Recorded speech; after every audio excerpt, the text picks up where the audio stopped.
important thing for us is that there is a strong sentiment in Pakistan that peace and prosperity and security of Iran is something which is extremely important for Pakistan and for the region.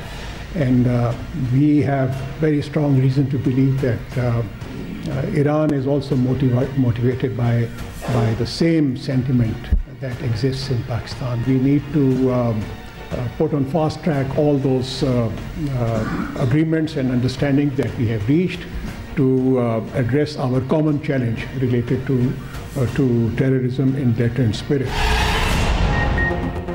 पाक Iran ताल्लुकात बहाल, तिजारत के फ़रोग़ के लिए border फौरी खोलने का फैसला। पाकिस्तान और ईरान आला सतह का कमीशन कायम करेंगे। दहशत गर्दी से मुतालिक एक दूसरे के खदशात दूर किए जाएंगे। पाक ईरान वज़ीर ख़ारिजा मुलाकात में अहम फैसले। मुश्तरका प्रेस ब्रीफिंग में निगरान वज़ीर ख़ारिजा जलील अब्बास जिलानी बोले, रियासत की खुद मुख्तारी और एहतराम ज़रूरी है। दहशत गर्दी दोनों ममालिक का मुश्तरका मसला है। ईरान के साथ जो गलत फहमी थी उस पर काबू पा लिया गया है। ईरानी वज़ीर ख़ारिजा हुसैन अमीर कहते हैं, ईरान पाकिस्तान की सलामती और खुद मुख्तारी का एहतराम करता है। माजी में दोनों ममालिक के दरमियान कभी इलाकाई तनाज़ा नहीं रहा। पाकिस्तान और ईरान के दरमियान दहशत गर्दों को मौका नहीं देंगे।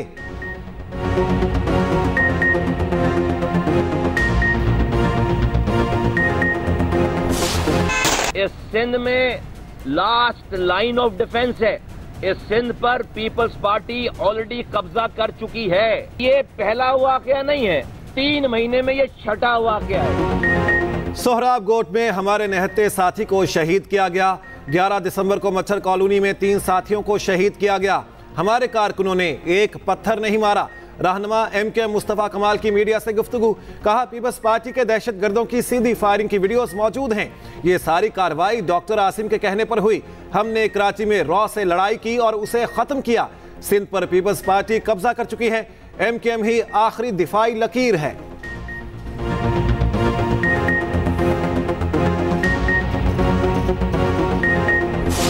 मैं तो अपने कारकुनों को कह सकता हूँ, अहदेदारों को कह सकता हूँ कि भाई ना करें, लेकिन अगर बाकी जमातें ये करेंगी जो पिछले एक हफ्ते से 10 दिन से शहर के अंदर हो रहा है, तो इसको रोकना मेरा काम नहीं है। हमने तो मुतालबा किया है इलेक्शन कमीशन से, हमने मुतालबा किया है हुकूमत से, हमने मुतालबा किया है लॉ इन्फोर्समेंट एजेंसी से कि खुदा के लिए जो लोग कर रहे हैं उनके खिलाफ कार्रवाई करें, उनके खिलाफ एक्शन लें। आप नहीं लेंगे, ये आज़ादी के साथ ये हरकतें करते रहेंगे जिस तरह माजी में हुआ है, तो ये हालात ठीक नहीं होंगे। पीपल्स पार्टी का नासिमाबाद वाक़े की अदालती तहकीकात कराने का मुतालबा। रहनुमा पीपल्स पार्टी सईद गनी कहते हैं कि पीपल्स पार्टी के कारकुनान मुलविस हुए तो हम जिम्मेदार हैं। कल के वाक़े के जिम्मेदार मुस्तफ़ा कमाल हैं। मुस्तफ़ा कमाल कई रोज से पीपल्स पार्टी को धमकियां दे रहे हैं। मच्छर कॉलोनी में जो वाक़या हुआ, इसमें ANP वाला पकड़ा गया। जयालों को मना किया कोई ऐसी हरकत ना करें जिससे माहौल खराब हो।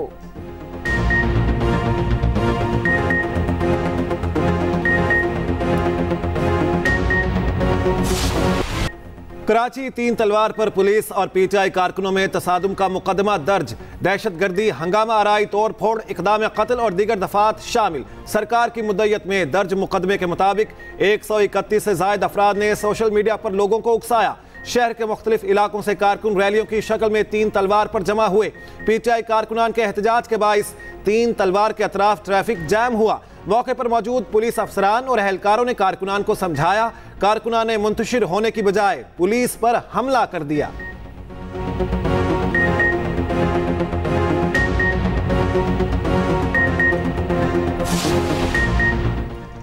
सुप्रीम कोर्ट का सहाफियों के खिलाफ नोटिस फौरी वापस लेने का हुक्म। मामला सिर्फ तनकीद तक है तो किसी के खिलाफ कोई कार्रवाई ना की जाए। चीफ जस्टिस काजी फाइज ईसा का हुक्म। सहाफियों को हिरासा करने के खिलाफ खुद नोटिस केस में रिमार्क्स दिए। गालम गलोच गलत है लेकिन तनकीद पर मुमानत नहीं। किसी भी सहाफी या शहरी को तनकीद से नहीं रोक सकते। सुप्रीम कोर्ट पर तनकीद पर कोई मुकदमा नहीं होगा। हमें सच बोलना चाहिए। हमसे गलती हुई तो उंगली उठाएं। हम कब तक माजी की गलतियों को दोहराते रहेंगे? जिंदा कौमें अपनी गलती तस्लीम करती हैं। यहाँ मिट्टी पाओ निजाम चल रहा है। जब तक किसी को काबिल एहतसाब नहीं ठहराएंगे ऐसा होता ही रहेगा। केस की मजीद समाअत कल तक मुलतवी।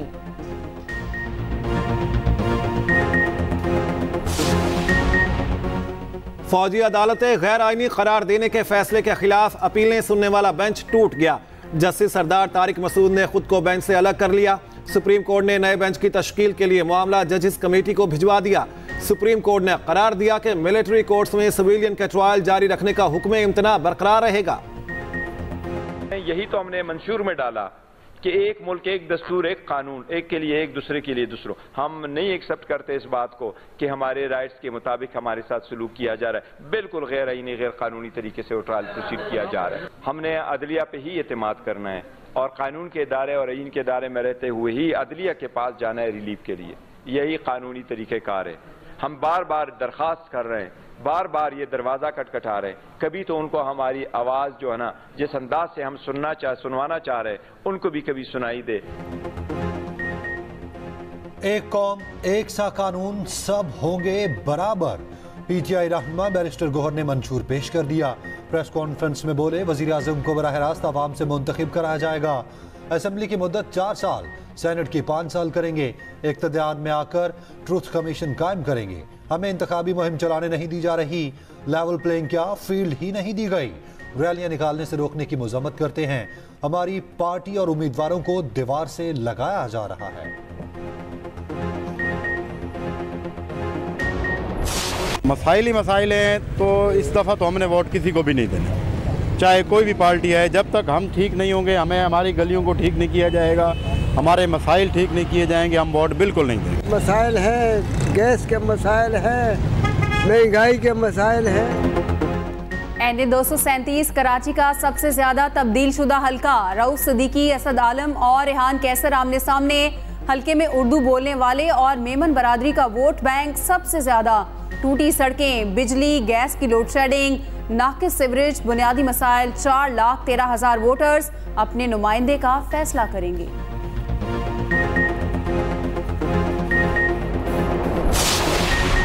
सस्ते इतवार बाजारों में कुछ भी सस्ता ना रहा। सब्जियों और फलों की कीमतों में होशरुबा इजाफा। महंगाई की लहर में गिरा फरोश भी पूरा हिस्सा डालने लगे। प्याज 200 रुपए और टमाटर 100 रुपए फी किलो फरोख्त होने लगा। लहसुन 510 की बजाय 700 रुपए तक पहुंच गया। अदरक 500, भिंडी 450 से तजावुज कर गई। फल सरकारी कीमत से 50% ऊपर फरोख्त होने लगे। बांग्लादेशी अवाम ने मुल्क में भारतीय मुदाखलत मुस्तरद कर दी। बांग्लादेश में हिंदुस्तान के खिलाफ मुहिम इंडिया आउट ने जोर पकड़ लिया। भारतीय मसनूआत का बायकॉट, तजारती ताल्लुकात भी मुतासिर। बंगाली अवाम हालिया इलेक्शन में हसीना वाजिद की जीत को भी भारतीय मुदाखलत समझने हैं।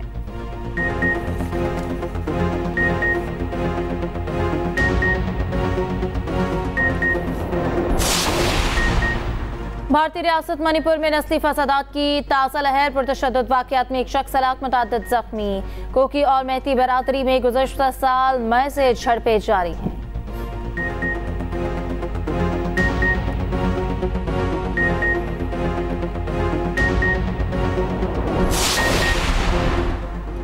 बांग्लादेशी अदालत ने नोबेल इनाम याफ्ता डॉक्टर यूनुस को रिहा कर दिया। 83 साला माहिर माशियात को लेबर कानून के खिलाफ वर्जी पर 6 माह कैद की सजा सुनाई गई थी। माहौलियाती और माशी पॉलिसियों को अमली जामा पहना कर रहूंगा। रिहाई के बाद डॉक्टर यूनुस की गुफ्तगू।